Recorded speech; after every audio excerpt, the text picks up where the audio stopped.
Các anh chị hãy thử tưởng tượng một chuỗi sự kiện nhỏ như thế này. Một con tàu chở dầu bị kẹt lại ở eo biển Hormuz, thì một tuyến vận chuyển năng lượng của thế giới bị gián đoạn. Rồi giá dầu bắt đầu tăng. Một vài tuần sau, giá khí tự nhiên tăng theo. Chi phí sản xuất phân bón cũng tăng. Rồi một vài tháng sau đó, chi phí trồng trọt ở nhiều nơi trên thế giới bắt đầu thay đổi. Và rồi, rất lâu sau khi những bản tin chiến sự đã trôi qua, thì một gia đình ở Việt Nam bước vào chợ và chợt nhận ra rằng giá thực phẩm đã khác. Có thể chúng ta không thấy mối liên hệ ngay lập tức, nhưng ở trong một thế giới kết nối như hôm nay, đôi khi một biến động xảy ra ở cách chúng ta hàng nghìn km vẫn có thể đi một vòng rất dài qua hệ thống kinh tế toàn cầu và cuối cùng quay trở lại với bàn ăn của mỗi gia đình. Và đó là một điều mà đôi khi chúng ta không muốn nhận ra.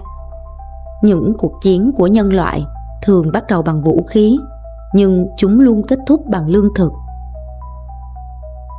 Những ngày này, chiến sự xuất hiện dồn dập trên mạng xã hội như một con thác lũ thông tin. Mỗi vài chục phút lại có thêm một bản tin mới được cập nhật. Một chiếc máy bay bị bắn hạ, những loạt tên lửa xé toạc sự tĩnh lặng của bầu trời đêm. Giữa những dòng tin khô khốc ấy là hình ảnh mà khiến bất kỳ ai, dù thờ ơ đến đâu, cũng khó lòng mà quay đi.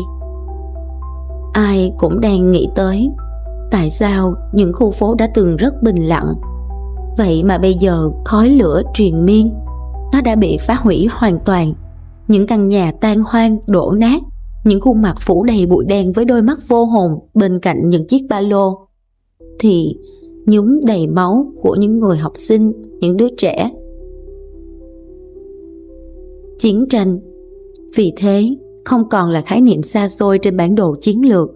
Nó hiện diện ngay trước mắt chúng ta, từng giờ, từng ngày, trong một thế giới mà thông tin lan truyền gần như tức thì. Trong những dòng thông tin ấy, chúng ta thường nhìn thấy tên lửa, máy bay và những bản đồ chiến trường. Nhưng có một câu hỏi mà tôi cho rằng quan trọng hơn nhiều. Đó là, trong những thời kỳ bất ổn, điều gì thật sự giữ cho một xã hội không sụp đổ? Chắc chắn không chỉ là quân đội, không chỉ là tiền, mà là một điều rất rõ ràng, rằng con người có đủ lương thực để sống hay không. Và nếu nhìn lại lịch sử, chúng ta sẽ thấy rất rõ điều này. Rất nhiều cuộc chiến lớn của nhân loại cuối cùng đều quay trở lại câu chuyện của sự sinh tồn. Các anh chị thân mến, nếu quan sát kỹ những biến động của thế giới trong vài năm gần đây, chúng ta sẽ thấy một xu hướng đang dần xuất hiện. Trong khi nhiều quốc gia đang phải đối mặt với những áp lực ngày càng lớn về năng lượng, khí hậu và chuỗi cung ứng, thì nhiều quốc gia có khả năng duy trì nguồn lương thực ổn định, nó bắt đầu trở nên quan trọng hơn trong hệ thống kinh tế toàn cầu. Và điều này không chỉ là câu chuyện của thương mại, nó là câu chuyện của sự ổn định. Một quốc gia có thể nhập khẩu rất nhiều thứ từ thế giới như công nghệ, thiết bị, năng lượng, nhưng có một thứ mà bất kỳ xã hội nào cũng cần mỗi ngày, đó chính là lương thực. Và nó là lý do vì sao trong những năm gần đây, rất nhiều quốc gia bắt đầu nói nhiều hơn về một khái niệm là an ninh lương thực. Không phải vì họ thiếu đất hay thiếu công nghệ, mà vì họ hiểu rằng trong một thế giới bất ổn, khả năng tự chủ lương thực là một dạng quyền lực. Những vùng đất có khả năng nuôi sống con người luôn trở thành những vùng đất chiến lược. Và nếu ta nhìn theo góc độ đó, thì Việt Nam đang đứng ở một vị trí khá đặc biệt. Chúng ta không phải là một cường quốc quân sự, nhưng chúng ta lại sở hữu một hệ sinh thái tự nhiên phong phú, một nền nông nghiệp đa dạng và một nền văn hóa ẩm thực có khả năng khai thác rất tốt nguồn thực phẩm thực vật. Nếu ta biết phát triển đúng hướng, Việt Nam không chỉ là một quốc gia xuất khẩu nông sản, mà còn có thể trở thành một nơi cung cấp sự ổn định sinh học cho khu vực. Một nơi có khả năng cung cấp thực phẩm an toàn, bền vững và đủ dưỡng chất trong một thế giới ngày càng có nhiều biến động như thế này. Và điều này không phải là một vai trò nhỏ.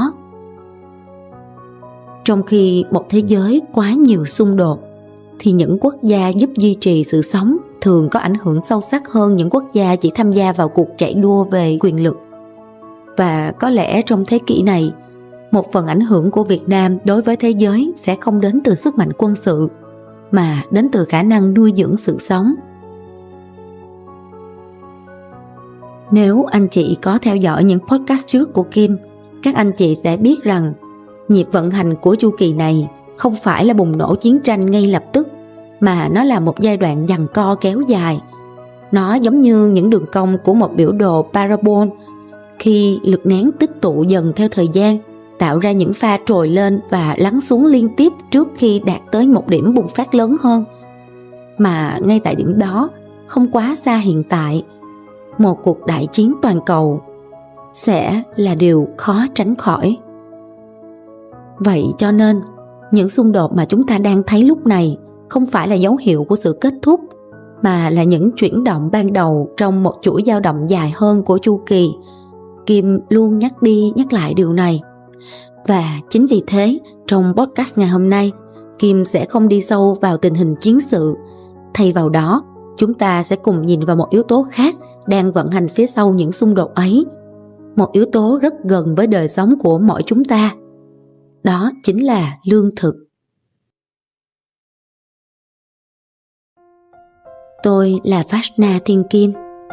Chào mừng các anh chị đã quay trở lại với Vajna Podcast, hơi thở của thời cuộc. Nếu đã sẵn sàng, hãy chọn một nơi ngồi thoải mái cùng một ly trà ấm và chúng ta sẽ bắt đầu câu chuyện của ngày hôm nay.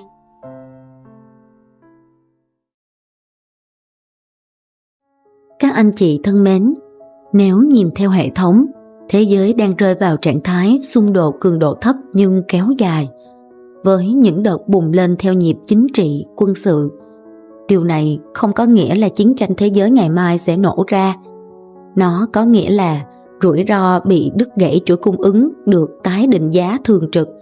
Doanh nghiệp và quốc gia phải hành xử như đang sống trong một thời kỳ bất ổn dài hạn. Và các điểm nghẽn sẽ được tận dụng như một cái công cụ gây áp lực.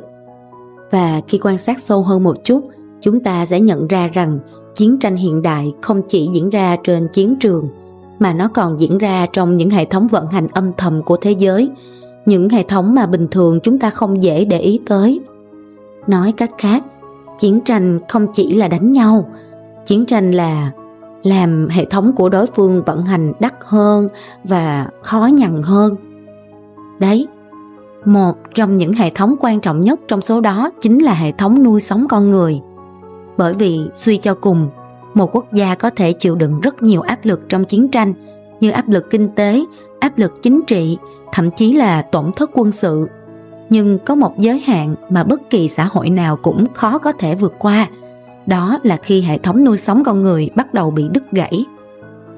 Khi mà năng lượng bị gián đoạn, chi phí sản xuất tăng lên, khi chuỗi vận chuyển nó tắc nghẽn, hàng hóa không còn đi đến được đúng nơi và đúng thời điểm, và khi những mắt xích đó bắt đầu rung chuyển, thì điều bị ảnh hưởng tiếp theo đó là lương thực. Cho nên chúng ta mới bàn về cái an ninh lương thực.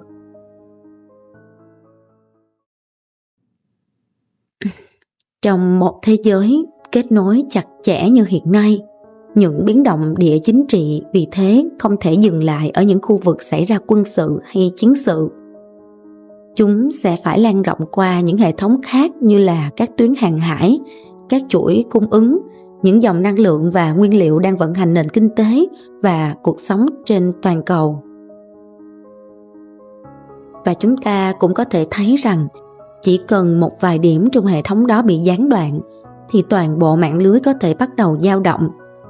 Và cái điều đáng để chúng ta lưu tâm nhất đó là những điểm nhạy cảm của hệ thống này lại đang nằm rất gần các khu vực đang xung đột.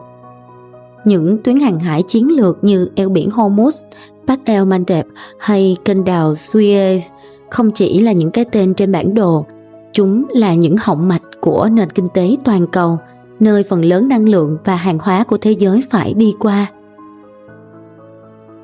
Trong nhiều thập kỷ trước, Có lẽ thế giới đã quá quen với một trạng thái mà lương thực có thể di chuyển rất tự do.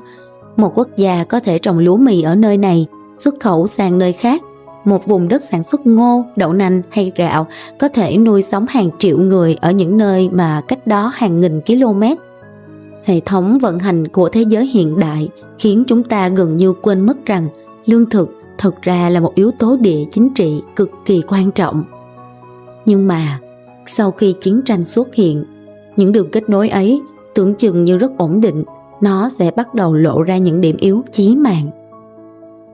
Chúng ta có thể thấy một ví dụ rất rõ trong những ngày qua tại eo biển Hormuz.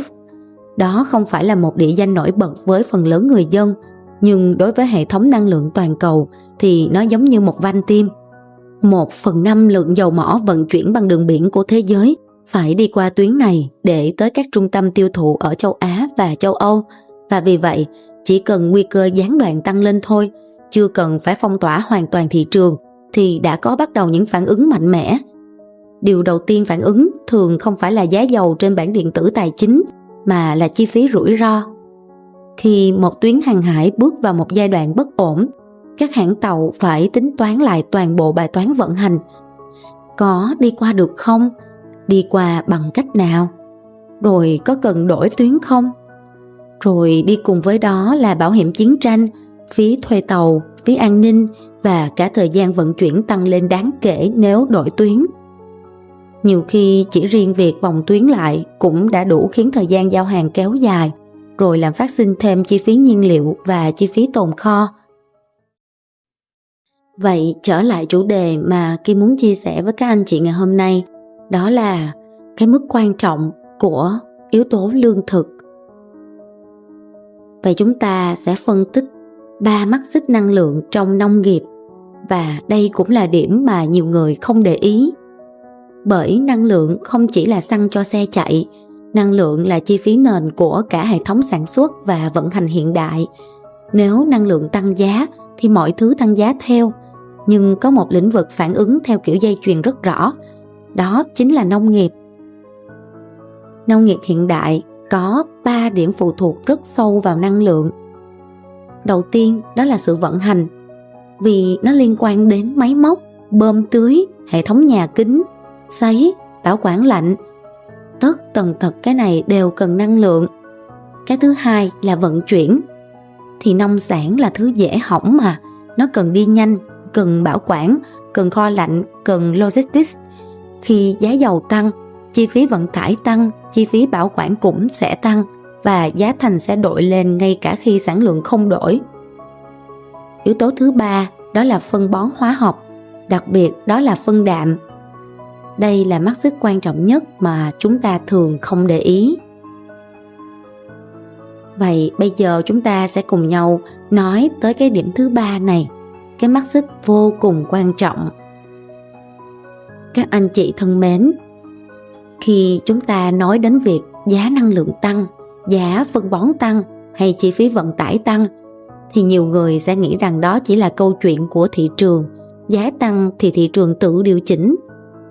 Nhưng đối với lương thực, vấn đề không chỉ nằm ở giá, mà vấn đề nằm ở sản lượng thật sự của hệ thống nuôi sống con người.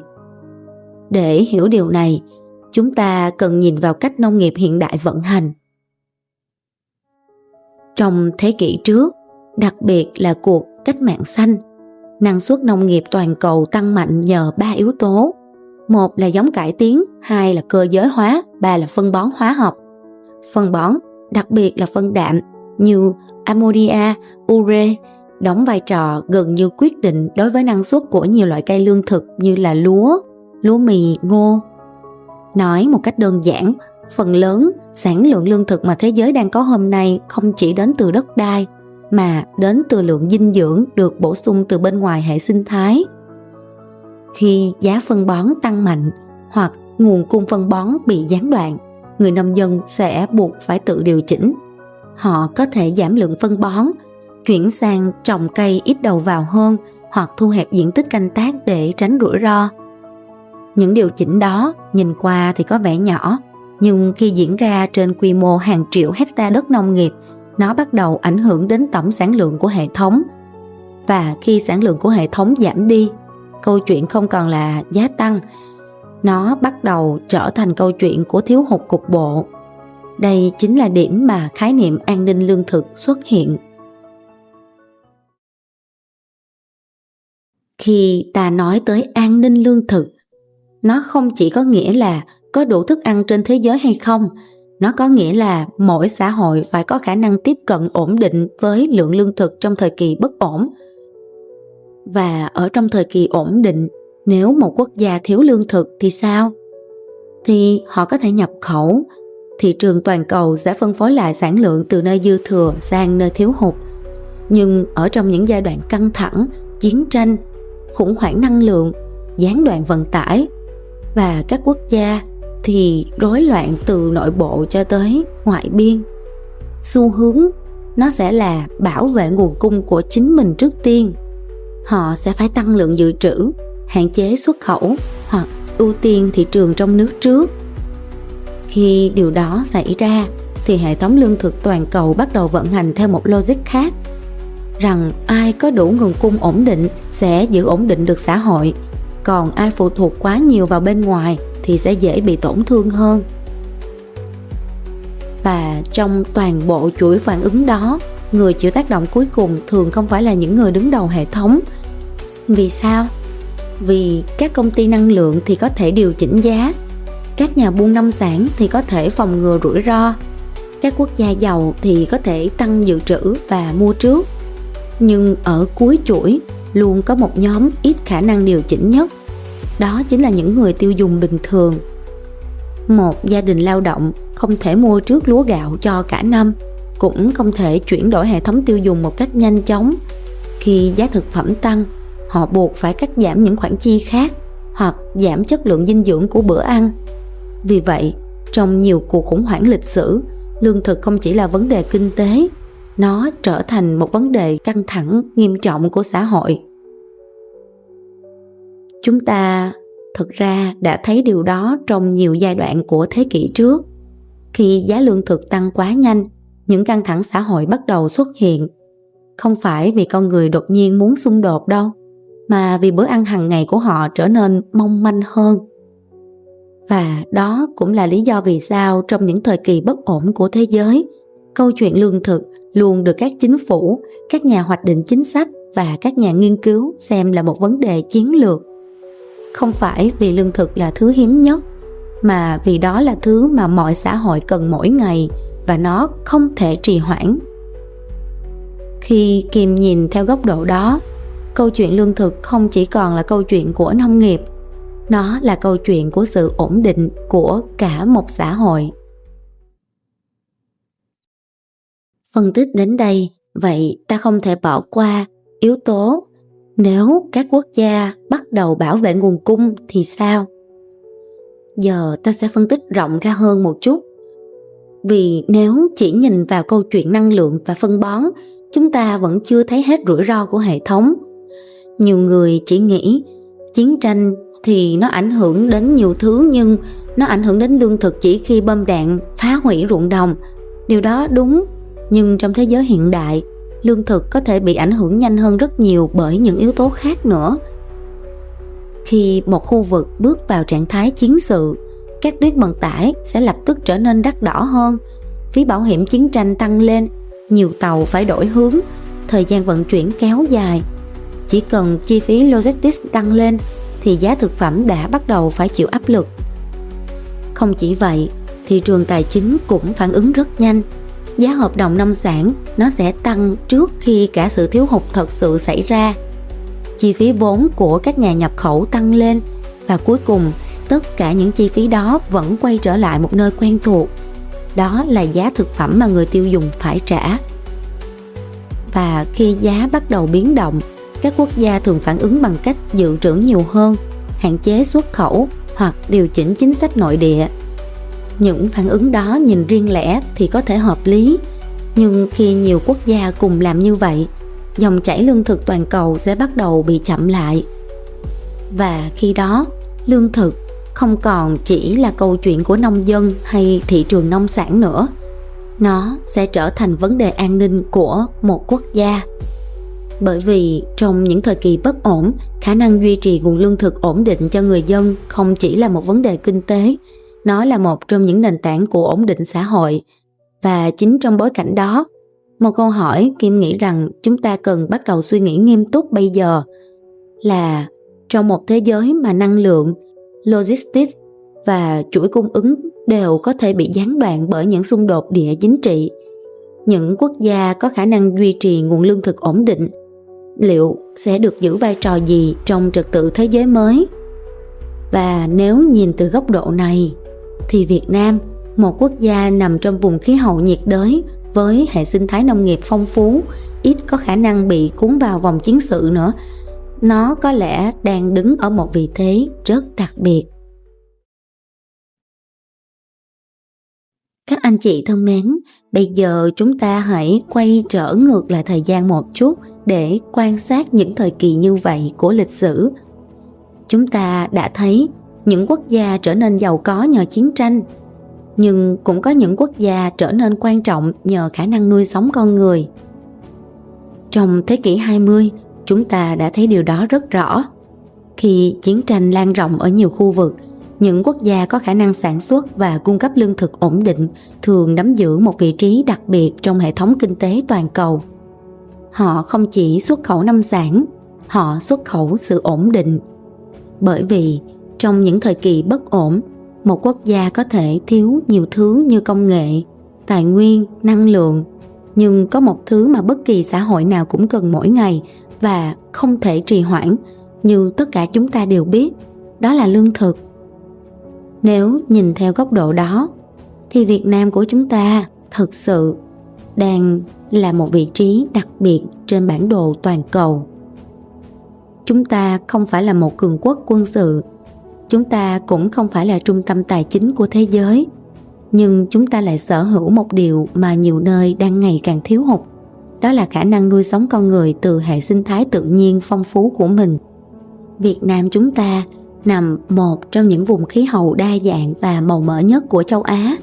Chúng ta có đồng bằng, có hệ thống sông ngòi lớn, có khí hậu nhiệt đới thuận lợi cho nhiều loại cây trồng và có một nền nông nghiệp đã tồn tại và thích nghi qua hàng nghìn năm lịch sử. Nhưng điều thú vị hơn nữa không chỉ nằm ở sản lượng nông nghiệp, nó nằm ở văn hóa ẩm thực và cách mà chúng ta sử dụng thực phẩm. Ẩm thực Việt Nam từ lâu đã dựa rất nhiều vào nguồn thực phẩm thực vật phong phú như là rau, đậu, các loại lá, các loại hạt và các sản phẩm lên men. Những cái yếu tố này không chỉ tạo nên sự đa dạng của bữa ăn mà còn cho thấy một khả năng rất đặc biệt của nền văn hóa này. Đó là khả năng tạo ra bữa ăn đủ dinh dưỡng từ hệ sinh thái thực vật. Ở trong một thế giới mà nguồn cung thịt và thức ăn chăn nuôi đang chịu áp lực từ năng lượng, khí hậu và chuỗi cung ứng, thì khả năng xây dựng những hệ thống dinh dưỡng hiệu quả từ thực vật sẽ có thể trở thành một lợi thế chiến lược. Nói cách khác, câu chuyện của Việt Nam trong thế kỷ này có thể không chỉ là câu chuyện xuất khẩu nông sản thô, nó có thể là câu chuyện của một quốc gia có khả năng cung cấp cho thế giới một mô hình được đúc ra từ văn hóa. Đó là một hệ thống lương thực bền vững, đa dạng, chi phí hợp lý và dựa nhiều vào thực vật. Kim có chiêm nghiệm và nghĩ rằng nếu điều đó được nghiên cứu, chuẩn hóa và xã hội hóa một cách đúng đắn, thì nó không chỉ phục vụ cho sức khỏe của người Việt Nam, mà nó có thể trở thành một giá trị mà Việt Nam mang ra thế giới. Bởi vì trong một thế giới đang có quá nhiều xung đột, những quốc gia có khả năng duy trì và chia sẻ sự sống thường có ảnh hưởng sâu sắc hơn những quốc gia chỉ đang cạnh tranh bằng sức mạnh. Và có lẽ trong thế kỷ này, một phần ảnh hưởng của Việt Nam đối với thế giới sẽ không chỉ đến từ vũ khí, mà chắc chắn là lương thực. Các anh chị thân mến, nhưng khi nói tới lương thực, có một khía cạnh khác mà Kim nghĩ rằng chúng ta cũng nên nhìn lại. Đó là cách con người xây dựng hệ thống dinh dưỡng của mình. Trong nhiều năm nghiên cứu về dinh dưỡng và các hệ thống thực dưỡng cổ đại như là về y học Ayurveda, Kim cũng nhận ra rằng trong vài thập kỷ gần đây, thế giới đã bị quen với một mô hình dinh dưỡng dựa rất nhiều vào chăn nuôi và protein động vật. Thịt, sữa và các sản phẩm từ động vật dần trở thành biểu tượng của sự phát triển kinh tế và ở một mức sống cao hơn. Điều đó thì không sai, nhưng mô hình đó phải dựa trên một hệ thống năng lượng và tài nguyên rất lớn, chưa kể đến yếu tố chăn nuôi sẽ gây ô nhiễm môi trường và phá hủy tài nguyên thiên nhiên rất là nhiều khi mà nhu cầu ngày một tăng lên như thế này. Bạn có biết, để tạo ra 1 kg thịt, hệ thống phải tiêu thụ một lượng lớn thức ăn chăn nuôi, nước, đất đai và năng lượng. Những cánh đồng ngô và đậu nành khổng lồ ở nhiều nơi trên thế giới không phải để nuôi trực tiếp con người, mà để nuôi gia súc. Chuỗi đó kéo dài qua nhiều tầng trung gian trước khi trở thành thực phẩm trên bàn ăn.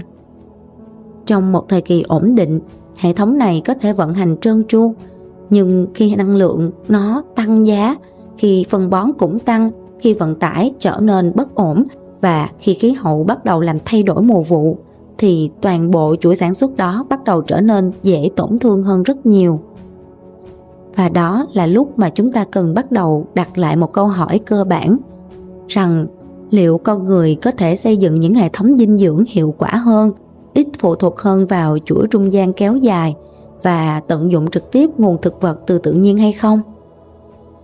Thực ra câu hỏi này không phải là điều mới, vì ở trong nhiều nền văn hóa cổ xưa, con người đã biết cách xây dựng những bữa ăn cân bằng, chủ yếu là từ thực vật như ngũ cốc, các loại đậu, rau, lá, hạt, các sản phẩm lên men, trái cây.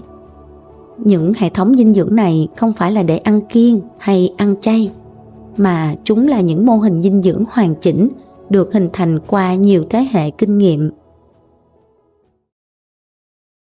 Vậy mà, ở trong thời kỳ công nghiệp hóa, chúng ta đã dần quên đi nhiều tri thức đó.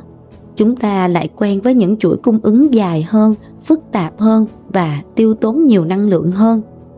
Vì vậy, khi thế giới bước vào một giai đoạn bất ổn mới, câu chuyện không chỉ là sản xuất nhiều lương thực hơn, nó còn là câu chuyện của cái cách mà con người sử dụng lương thực một cách thông minh hơn. Nếu một hệ thống dinh dưỡng có thể cung cấp đủ protein, đủ năng lượng và đủ vi chất từ thực vật với một chi phí thấp hơn, ít phụ thuộc vào chuỗi trung gian hơn và ít chịu tác động hơn từ biến động năng lượng, thì hệ thống đó không chỉ tốt cho sức khỏe mà nó còn tốt cho an ninh lương thực.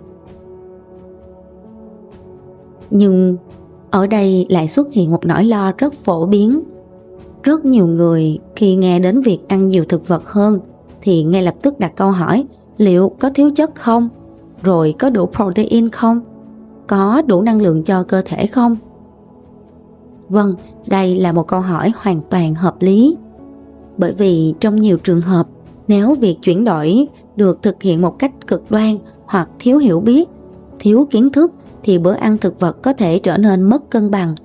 Khi đó con người có thể thiếu hụt một số vi chất quan trọng. Nhưng điều đó không có nghĩa rằng dinh dưỡng thực vật là thiếu hụt. Điều đó chỉ có nghĩa rằng là chúng ta cần nghiên cứu và chuẩn hóa nó đủ sâu.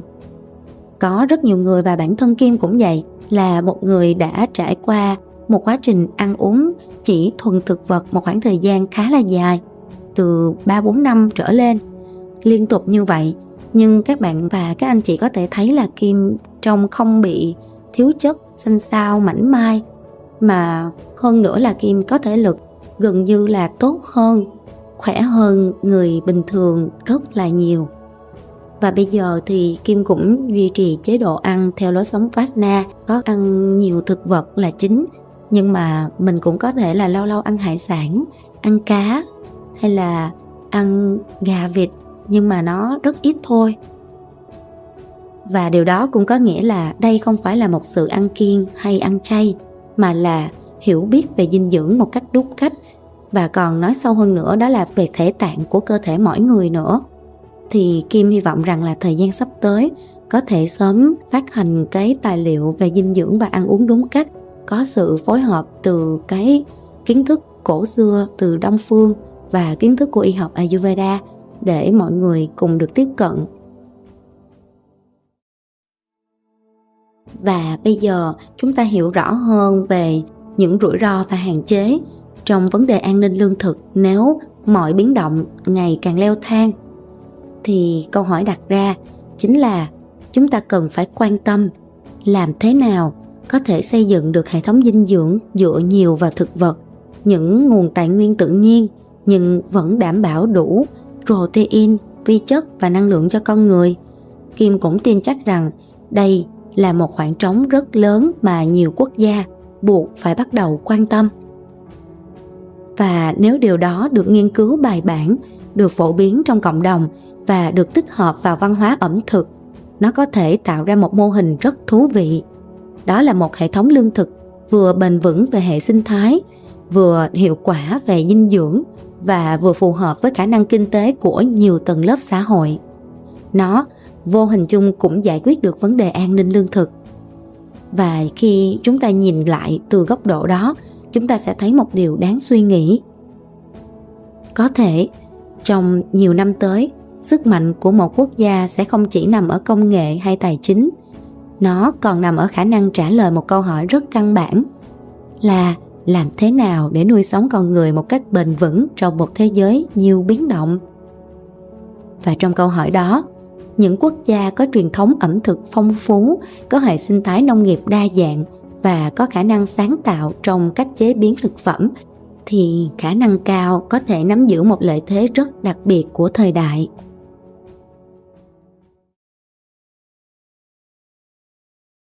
Các anh chị thân mến, chúng ta đều biết trong lịch sử hiện đại đã có những quốc gia trở nên rất giàu có trong những thời kỳ chiến tranh. Họ không phải là những nơi bom đạn rơi xuống nhiều nhất, nhưng họ là những nơi cung cấp những thứ mà chiến tranh cần như vũ khí, công nghiệp, năng lượng, vật tư. Khi thế giới bước vào những giai đoạn xung đột lớn, những quốc gia đó trở thành trung tâm của một hệ thống cung ứng khổng lồ và từ đó tích lũy được sức mạnh kinh tế và ảnh hưởng chính trị. Nhưng lịch sử cũng cho chúng ta thấy một điều khác. Trong những giai đoạn bất ổn kéo dài, không chỉ vũ khí mới tạo ra ảnh hưởng, những thứ giúp duy trì sự sống, lương thực, nước, hệ sinh thái đôi khi trở nên quan trọng hơn rất nhiều. Bởi một quốc gia có thể duy trì sức mạnh quân sự trong một thời gian, nhưng không có một xã hội nào có thể tồn tại lâu nếu thiếu nguồn lương thực. Vì vậy, trong những chu kỳ lớn của lịch sử, những vùng đất có khả năng nuôi sống con người luôn giữ một vai trò rất đặc biệt. Nếu ta nhìn theo góc độ đó, Việt Nam có thể đang đứng trước một cơ hội mà đôi khi chúng ta chưa thực sự nhận ra. Chúng ta chưa phải là một trung tâm tài chính toàn cầu. Chúng ta cũng chưa phải là một cường quốc quân sự. Nhưng chúng ta lại sở hữu một thứ mà nhiều quốc gia đang mong muốn sở hữu. Đó là khả năng duy trì một hệ sinh thái lương thực phong phú. Trong một thế giới mà năng lượng, thức ăn chăn nuôi và chuỗi cung ứng ngày càng chịu áp lực, khả năng xây dựng những hệ thống dinh dưỡng hiệu quả từ thực vật có thể trở thành một lợi thế chiến lược. Điều đó không có nghĩa là thế giới sẽ ngừng ăn thịt, nhưng điều đó có nghĩa là nhiều xã hội sẽ bắt đầu tìm kiếm những mô hình dinh dưỡng ít phụ thuộc hơn vào chuỗi trung gian dài và tiêu tốn năng lượng hơn. Với những nghiên cứu mà Kim đã thực hiện trong thời gian qua, vấn đề không nằm ở việc ăn thực vật, mà vấn đề nằm ở việc ăn thực vật nhưng không có thiết kế dinh dưỡng đúng và được chuẩn hóa bằng số liệu đo lường.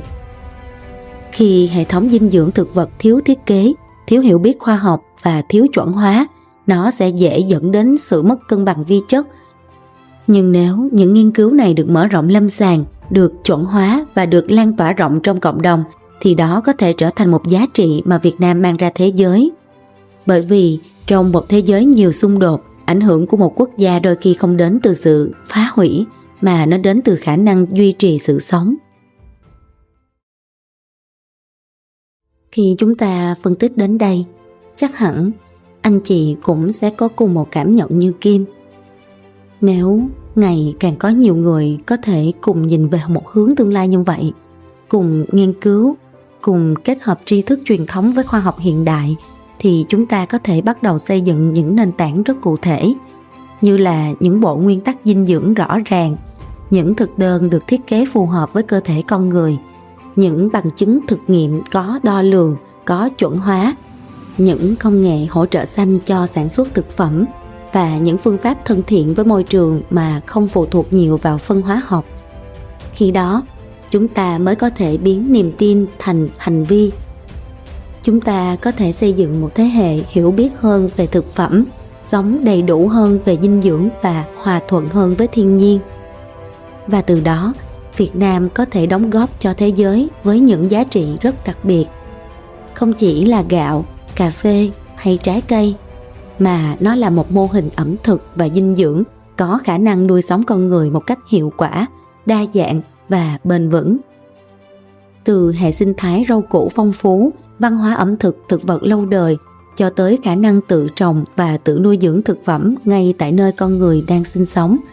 Và có lẽ trong thế kỷ này, ảnh hưởng của Việt Nam đối với thế giới sẽ không còn nằm ở việc tham gia vào những cuộc cạnh tranh quyền lực lớn, mà nó nằm ở điều đơn giản, nhưng sâu sắc hơn, đó là khả năng nuôi dưỡng con người. Trong một thế giới ngày càng có nhiều xung đột, điều mà nhân loại cần nhất không chỉ là sức mạnh để chiến thắng, mà là những hệ thống đủ bền vững để duy trì sự sống.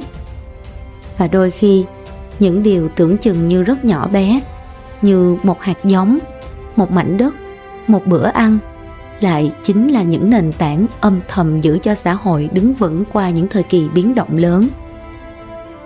Có thể thấy, chúng ta không thay đổi được những chuyển động địa chính trị của thế giới.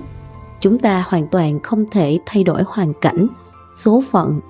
Nhưng chúng ta có thể bắt đầu từ những điều gần gũi hơn, như cách chúng ta trồng trọt, cách chúng ta ăn uống, và cách chúng ta xây dựng một hệ thống lương thực khỏe mạnh cho cộng đồng của mình. Bởi vì đôi khi, những câu chuyện lớn của thời đại không bắt đầu từ chiến trường, chúng bắt đầu từ bàn ăn của mỗi gia đình.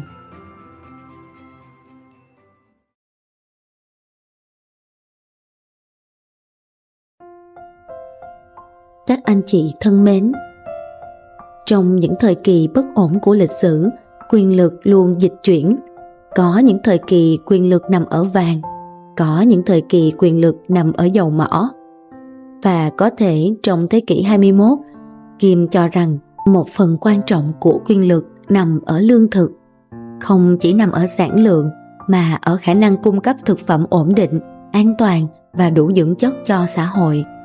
Và nếu nhìn theo hướng đó, nông nghiệp không còn là một ngành cũ, nó có thể trở thành một trong những ngành chiến lược nhất của tương lai. Có thể chiến tranh sẽ còn kéo dài. Có thể thế giới sẽ còn phải trải qua rất nhiều biến động.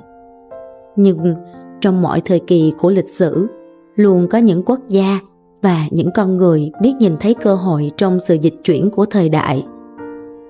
Và có lẽ một trong những câu hỏi quan trọng của giai đoạn này không phải là chiến tranh sẽ xảy ra ở đâu, kéo dài đến lúc nào, mà là chúng ta sẽ chuẩn bị như thế nào để nuôi sống một xã hội của mình trong thế giới nhiều bất ổn và ngày càng leo thang.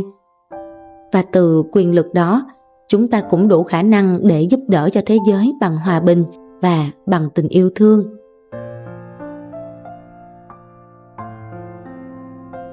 Cảm ơn các anh chị đã dành thời gian lắng nghe và đi cùng Kim trong cuộc quan sát chiêm nghiệm này. Nếu các anh chị thấy những chia sẻ này hữu ích cho hành trình quan sát và định hướng của bản thân, hãy nhấn đăng ký kênh và bật thông báo để chủ động theo dõi và không bỏ lỡ những tập podcast tiếp theo nhé. Hẹn gặp lại các anh chị tại Fashna Podcast vào mỗi tối thứ 6 hàng tuần.